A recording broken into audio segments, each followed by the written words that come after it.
And welcome to the Writer's Life, the place where we get the sight, sound, smells, taste of my particular writer's life and where to get the truth about the writer's life. Probably safer if I don't play with this. Um, Subscribe if you haven't already. Punch the bell for notifications. Yeah, I got that right. And tap the bell for notifications. Punch the like button. Never gonna get that right, ever.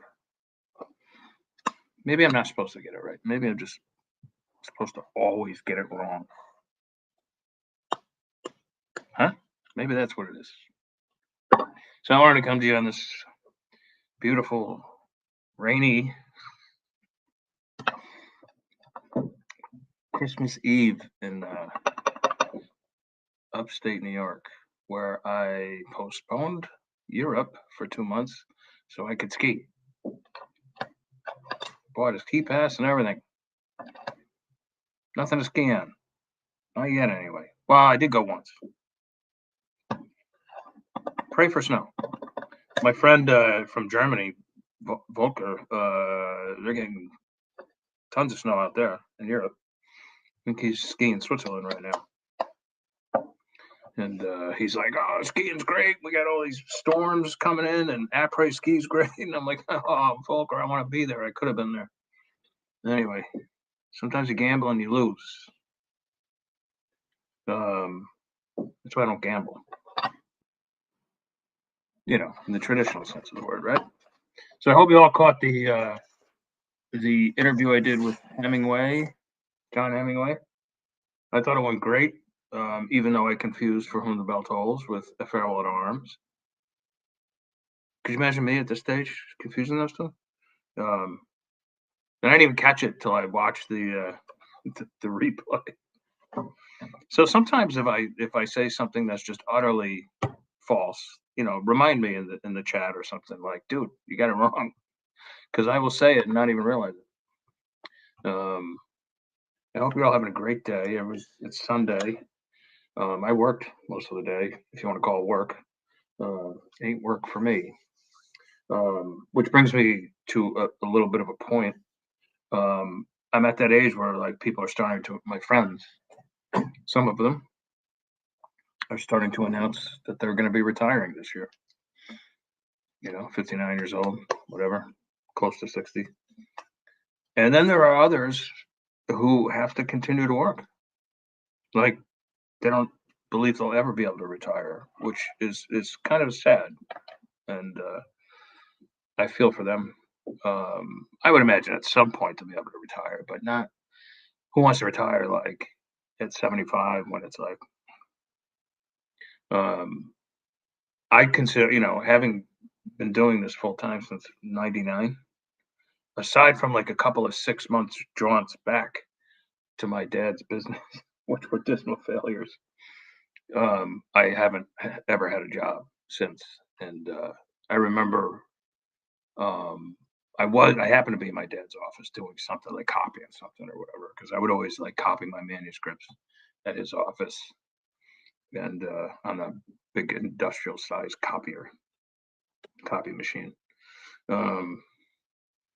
And much to the disdain of the project managers who were working there at the time and actually making money for the company, I'd be like copying these 400-page manuscripts, and they'd be like, "Dude, I got to get this out now. How long is it going to take?" I'd be like, "I don't know." Boss's son, big brat. Anyway,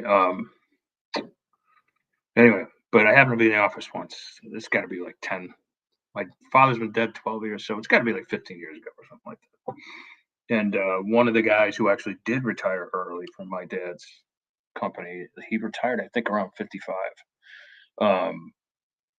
which was kind of unheard of, at that time or any time. But he and his wife had a plan where like they would live on his salary, which was a good one, and she worked full time, I think at like Verizon or something like that, and they were going to put every penny of hers away and invest it. And he was, so that he could retire at 55, and he did.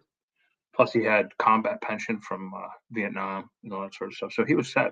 Plus, union pension and all that sort of stuff. So set to go. And she probably had a pension as well.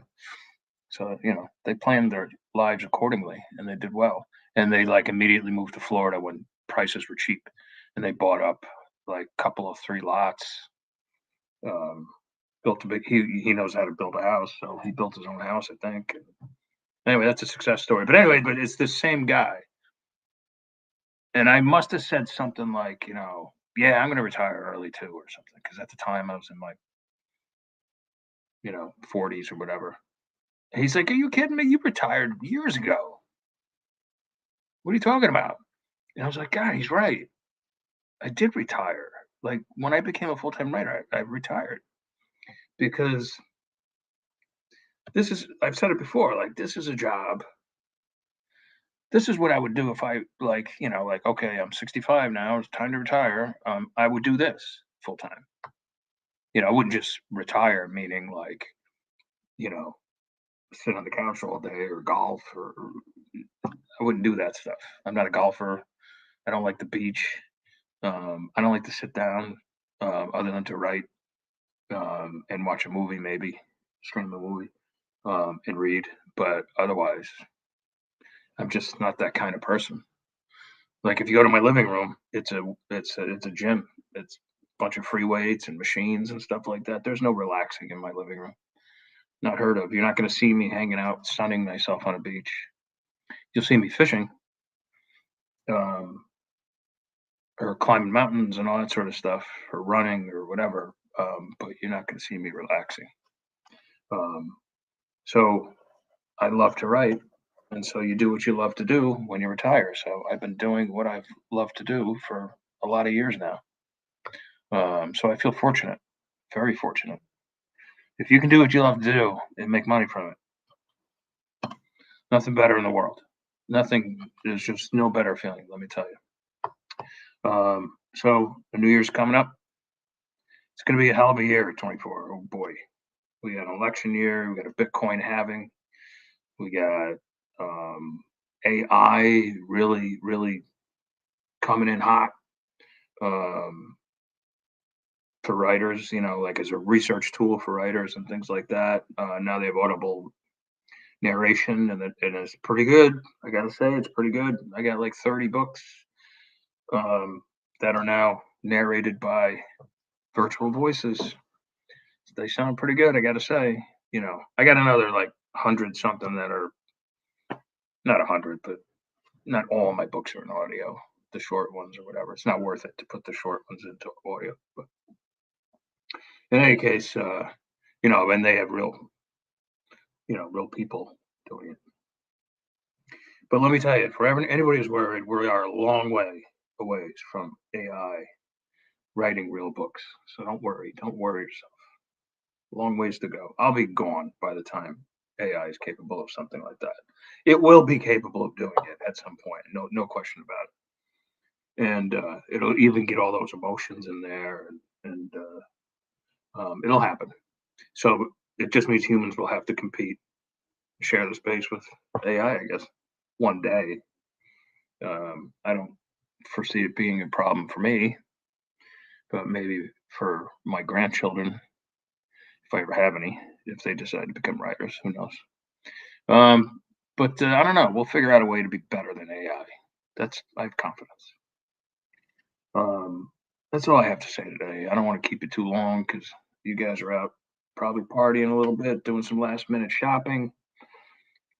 Um, all that stuff that happens on Christmas Eve, maybe buying some food, um, whatever. Tomorrow morning, I'm going to get up. I had planned on going skiing tomorrow morning, but that's not going to happen. So I'll get up tomorrow morning and I'll write. Damn straight. And just take the rest of the day as it comes. Maybe watch a couple movies. All right. I wish everyone a very Merry Christmas and a Happy New Year. But I'll talk to you before then. I won't talk to you tomorrow, but I'll talk to you on Monday. I think I think I'm being interviewed by Fran Lewis next week, next Tuesday or Wednesday. Let's see. What is it? Tuesday, 26th. I'll be on Fran Lewis's show at 10 o'clock in the morning. Do I have any guests? I don't think I have any guests yet. Maybe I can line somebody up. We'll see. All right. I hope you guys have a great one, and ciao, ciao.